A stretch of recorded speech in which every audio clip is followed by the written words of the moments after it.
안녕하세요. 반갑습니다.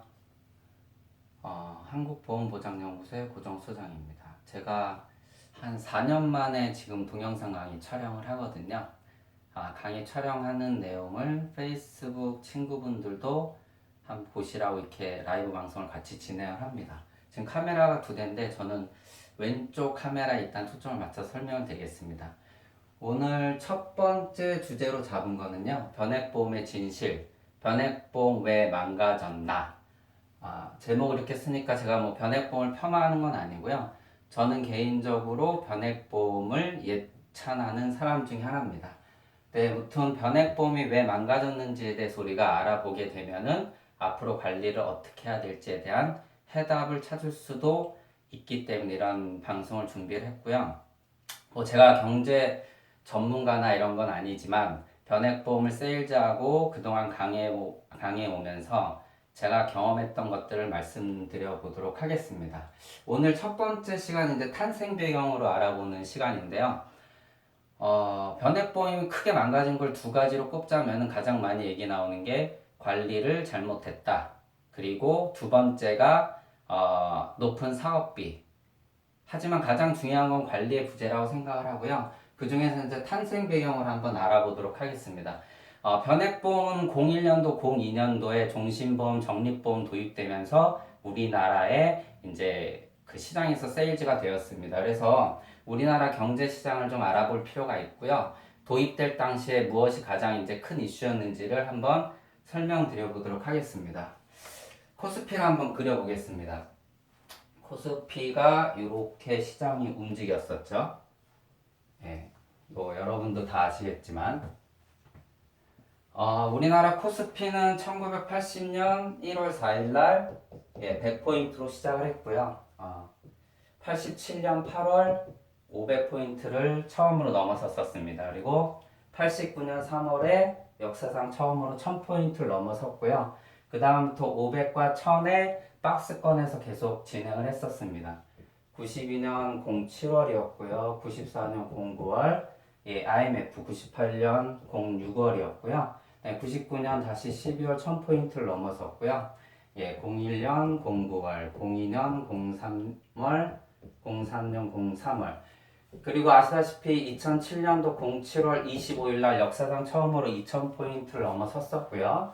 그리고 이제 리먼 사태 오기 전에 2007년 10월이죠. 2007년 2064포인트를 찍고 무너졌다가 08년 10월에 936포인트까지 빠졌었고요. 다시 이제 회복을 해서 2011년도 05월에 2228포인트를 찍었습니다. 그리고 조정을 보이고 약 6년 동안 박스피에 갇혀져 있었고요. 그리고 이제 2300포인트를 넘어섰죠. 앞서 말씀드린 것처럼 변액보험이 도입된 시기가 바로 이 시점입니다. 01년, 02년 요 사이에 변액보험이 종신보험, 적립보험 이렇게 우리나라에 도입이 됐었고요. 과거 이제 우리나라는 70년대 이제 박정희 대통령 때 수출주동 중심 국가로 중화공업 위주의 이제 산업을 펼치면서 엄청나게 성장을 했었죠. 그리고 80년대 우리나라 경제선 가장 호황을 이루었다는 시기에 그 전두환 대통령 때였죠. 외국에 이제 삼주 현상을 통해서 수출이 엄청 잘 됐었고요. 그때 벌어들인 돈을 주식이나 채권 같은 이런 이제 부동산 같은 데 투자를 하면서 실질 이제 그 경제 이바지가 잘 안 되면서 그리고 해외에서는 이제 통상 마찰이나 원화 절상 압력 받으면서 코스피가 다시 꺾였습니다. 그리고 이때 이제 노태우 대통령이 주식이 빠지면 정권 유지에도 힘들 것 같다 그러면서 이제 그 12.12 증시부양책을 펼쳤었고요. 그리고 다시 이제 김영삼 대통령 들어서면서 신경제 100일 계획 수립하면서 다시 코스피가 회복을 합니다. 그리고 우리나라 이제 95년도에 역사상 처음으로 수출 1억 불 그리고 국민소득 1만 달러 시대를 열었었고요. 그리고 가장 중요한 거 96년도에 이제 OECD 이제 들어서면서 이때부터 금융 및 자본시장을 개방을 했었었죠. 그러면서 이제 금리가 낮은 외국 돈을 이제 엄청나게 갖다 쓰면서 결국은 이 당시 이제 바투아 폭락하고 우리나라 신용등급 강등되면서 그때 이제 세계 14위였던 한보철강 이제 부도나면서 결국은 IMF를 맞았었습니다. 그리고 IMF 이후에 이제 다시 김대중 대통령 들어서면서 그때 뭐 손정이나 이제 그 빌 게이츠 같은 사람한테 어떻게 하면 이 위기를 벗어날 수 있냐 그러면서 뭐 새로운 기술 기억나시죠? 그 당시에 이제 IT 버블이 올라오면서 다시 1000포인트로 회복을 했고요. 미국의 이제 IT 버블 꺼지고 뭐 9.11 사태 터지면서 또 망가졌었고 다시 이때 뭐 신용카드 이제 그 소비를 진작하고 이제 부동산 시장을 막 그 규제를 철폐하면서 엄청나게 또 그 소비를 진작을 시키면서 이 당시에 이제 신용카드가 이제 소득공제 제도가 도입됐고 이 당시에 이제 현금 서비스 한도 폐지했었었고 그래서 다시 또 부흥을 하다가도 LG 사태 맞으면서 또 다시 망가졌었고요. 그 다음에 2004년도에는 기억하실 겁니다. 우리나라가 그때 가장 큰 슬로건이었던 게 이제 패러다임이 바뀐 거죠. 저축의 시대에서 투자의 시대로. 우리나라는 IMF를 겪으면서 이자 생활에 이자로 생활하는 시대를 종결을 했었고요. 그러면서 결국은 많은 자금들이 주식시장으로 이제 들어오면서 수급이 개선이 되면서 2,000포인트까지 그 1000박스권을 돌파했다라는 거죠. 그리고 이후에 다시 리먼 사태 맞으면서 한번 망가지고 조정을 좀 보이면서 지금 6년간 박스권에 갇혀 있습니다. 근데 이 이제 가장 중요한 게 이제 도입 시점이거든요. 이 도입 시점에 우리나라 변액보험이 탄생하는 시점에 우리나라 경제 상황이 어땠냐면 앞서 말씀드린 것처럼 약 15년간 500과 1000박스권에 머물렀다라는 겁니다. 굉장히 시장이 역동적이었었죠. 변액보험이 도입되고 적립식 투자가 도입될 때 가장 핵심이 됐었던 게 뭐냐면 다 아시다시피 기억하실 겁니다. DCA였습니다.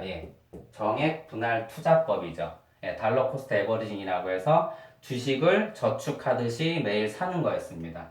투자 수단 중에 주식 같은 경우는 1등과 꼴등을 달렸기 때문에 자칫 잘못하면 큰 손실을 볼 수도 있는 투자 수단이었기 때문에 비싸건 싸건 무조건 분할로 매수하라라고 이제 했었던 거죠. 그때 이제 가장 우리가 뭐 말씀드리면 하나의 이제 이게 잘 안 지워지네요. 잘 써지긴 하는데 이쪽에 한번 그려볼까요? 일단은 그때 가장 핵심이 됐었던 게 뭐냐면은 시장 경제 체제 하에 경기는 순환한다. 이 조건 하나. 그 다음에 주식은 오늘 사면 오를 확률도 50%, 떨어질 확률도 50%. 그리고 오를 폭과 떨어질 폭이 동일하다라고 가정을 하면 무조건 투자자가 이긴다는 게 DCA입니다. 예를 들어서 이게 A라는 주식이고요. 100원에서 150원, 100원, 50원, 100원으로 이렇게 순환하는 그런 가격을 갖는 그 투자라고 보면은요. 예를 들어서 내가 4만 원이 있다. 그럼 이 A라는 주식을 100원을 한 번에 몰빵하면 400개의 주식을 매수하게 되고요. 수익이 나고 본전치기 하고 손해를 보고 다시 100원에 팔면 실질적으로 수익이나 손익이 없습니다. 뭐 물론 기회비용이나 경비를 감안하면 손실이 나오겠죠. 그런데 이렇게 투자하지 말고 4만 원을 만 원짜리 4개로 쪼개서 100원일 때 100개 사고 150원일 때 66개 사고 100원일 때 다시 100개 사고 50원일 때 200개 사서 4번 샀죠. 4만 원 다 소진을 했죠. 그래서 총 466개의 A라는 주식을 매수를 합니다. 그래서 동일한 100원에 팔면은 46,600원을 얻게 되고 실제 4만 원을 투자했기 때문에 6,600원이 수익이 나서 이렇게 경기가 순환하는 곡선하에 결국은 16.5%, 약 16.5%의 수익을 냅니다. 여기서 가장 중요한 건 뭐냐면은 진폭이죠. 진폭. 지금 세계 경제 시장의 패러다임이 다 아시다시피 고령화 저성장입니다. 과거와 같은 역동적인 시장을 가질 수 없다라는 건데요. 여기서 만약에 진폭이 반으로 한번 준다라고 한번 가정을 해보겠습니다. 앞서 말씀드린 것처럼 100에서 150으로 올라간 게 아니라 125로 다시 100에서 50으로 빠진 게 아니라 75로 빠진 거죠. 진폭이 반으로 줄은 시장에서 적립식 투자는 앞서 말씀드린 것처럼 진폭이 빨간 곡선을 가질 때 16.5% 수익이 낸다라고 했습니다. 근데 진폭이 반으로 줄면 그럼 8.25%로 수익이 주냐? 그것이 아니고요. 수익이 80% 줄어듭니다. 이게 가장 큰 핵심이죠. 적립식 투자에서 진폭은 수익률과 매우 큰 관계가 있고요. 결국은 진폭이 반으로 줄면 수익이 3.25%로 어마어마하게 줄어듭니다. 지금 시장이 그런 시장이다라는 거죠. 진폭이, 즉 이제 경제가 과거 우리나라 변액보험이 도입되기 이전 약 10년, 15년 그 상황처럼 진폭이 이렇게 역동적이지 못한 시장을 갖고 있는데, 이러한 시장에서 우리나라 변액보험, 변액 유니버셜 적립보험 기준으로 제가 2016년도 8월 18개 생명사 주력 상품들을 분석을 해봤더니 84차월까지 평균 13.6%를 뗍니다. 예, 13.6%를 차감을 하고 다시 말씀드리면 100만 원을 내면은 13만 6천 원 정도를 떼고 주식과 채권에 또는 유가증권에 투자를 하게 되는 거죠. 그런데 어떻게 이런 시장에서 수익을 낼 수가 있겠습니까? 그러니까 그렇지만 많은 분들이 시장 경제 체제하에 경기는 순환하고 순환하면 평균 매입 단가가 낮아지니까, 즉 분할 매수를 하게 되면 수익을 날 수 있다라고 아주 이상적인 생각을 했는데, 진폭이 이렇게 줄면 절대 수익이 날 수 없었다라는, 거기에 사업비까지 감안하면 더더욱 언제까지 수익은커녕 원금도 건질 수 없다라는 그런 상황이 나타난다는 거죠. 그래서 변액보험이 이제 망가진 여러 가지가 이유가 있지만, 저는 이제 이 이유를 가장 크게 꼽습니다. 처음에 도입될 당시에 이러한 어떻게 보면 이제 그 하나의 모델을 갖고 우리가 이를 기준으로 고객분들한테 설명을 했었고, 저 또한 이렇게 설명을 했었고 세일즈를 했는데 시장이 완전히 바뀌었다라는 거죠. 결국은 과거처럼 국내 주식장에 그냥 놔두면 안 되고요. 예, 글로벌 펀드나 아니면 뭐 적립금 이전이나 이러한 것들을 이러한 펀드들을 활용을 해야 된다라고 말씀을 드리는 겁니다.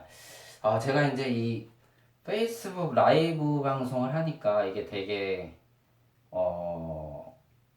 좀 멋쩍은데요. 또 혼자 지금 떠들고 있는데, 앞으로 이제 변액보험 관련해서 사업비 얘기도 많이 할 거고요.